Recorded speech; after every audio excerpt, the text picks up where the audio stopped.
আসসালামু আলাইকুম। এই গরমের মধ্যে দেখো আমি কিন্তু রেডি হয়ে যাচ্ছি। কেন রেডি হয়ে যাচ্ছি তোমরা আমার টাইটেল এন্ড থাম্বনেল দেখেই বুঝে গেছো। আমার কিন্তু আজকে একটা বিয়ের দাওয়াত আছে, তো সেই বিয়ের দাওয়াতটাই আজকে খাইতে যাইতেছি। এত গরম, তার উপরেও দেখো আমি দাওয়াতটা কিন্তু মিস করি নাই।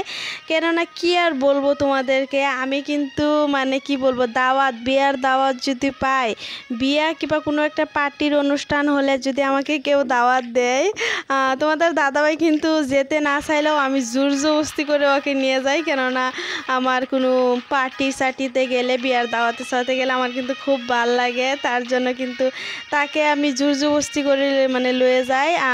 সে কিন্তু আজকে যাইতে চাইছিল না বিয়েতে, তো তারপরেও কিন্তু আমি তাকে খুব জোর জবরদস্তি করে নিয়ে গেছি। আর দেখো আমার ছেলেটাও যাইতে চাইতেছে না। আমি রেডি হয়ে গেছি, কিন্তু ছেলে এখনও রেডি হয় নাই। বলতেছে যাবে না, এত গরম, এইমাত্র টিউশন থেকে উঠলো, বলতেছে সে যাবে না।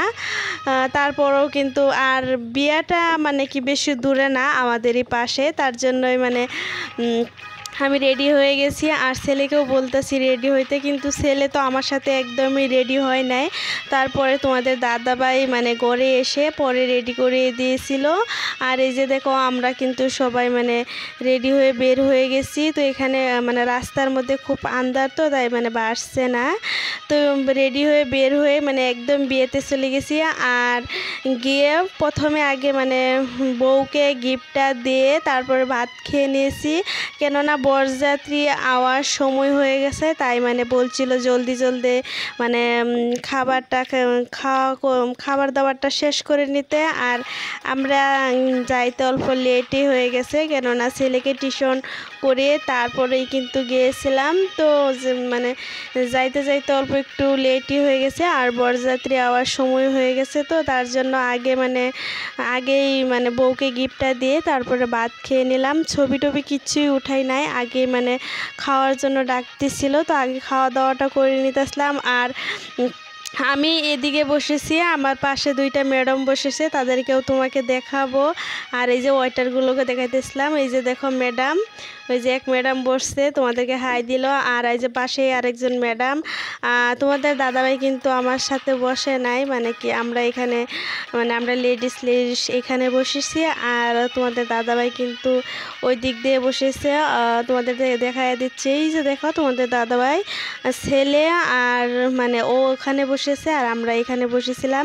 তারপরে আমরা খাওয়া দাওয়া করে এসে দেখি এই যে কন্যাকেও খাবার দিয়ে দিয়েছে, কেননা এখন কিন্তু বরযাত্রী চলে আসবে, তারপরে কিন্তু আর কোনো খাওয়া দাওয়া করতে পারবে না, শুধু কান্নাকাটি তো করবে।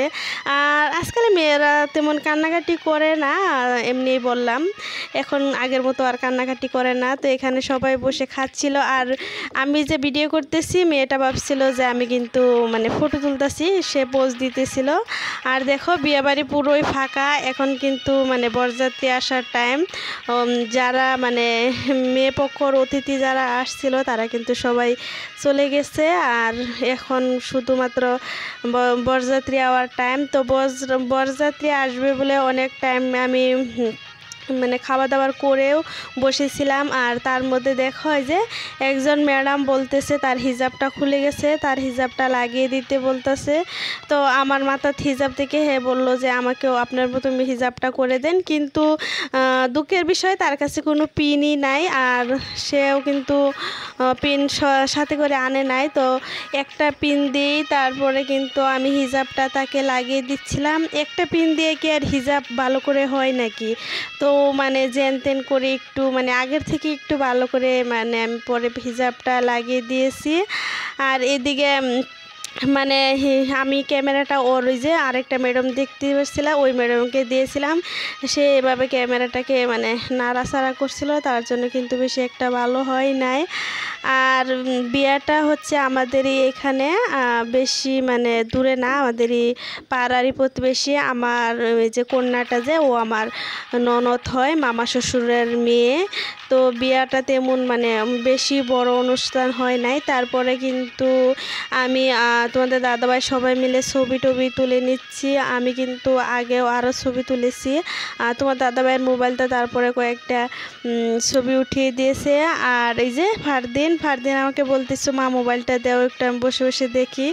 আমি মানে খাবার দাবার খাওয়ার পরে একটু ওয়েট করতেছিলাম যে বরযাত্রী আসবে, দেখে তারপরে আসবো, কিন্তু বরযাত্রী আসতে আসতে পরে অনেকটাই লেট হয়ে গেছে। তো আমি 1 ঘন্টার মতো, 1 ঘন্টা না 1.5 ঘন্টার মতো ছিলাম, পরে চলে আসছি। তো অনেকটা রাত হয়ে যাচ্ছে।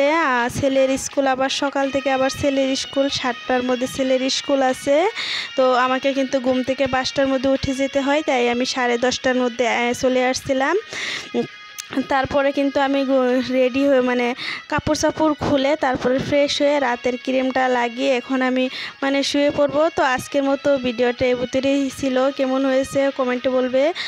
ভালো লাগলে লাইক শেয়ার সাবস্ক্রাইব করে আমার পাশে থাকবে। তো আজকের মতো বিদায় নিচ্ছি, আবার দেখা হবে নতুন ব্লগের সাথে। আল্লাহ হাফিজ, বাই বাই।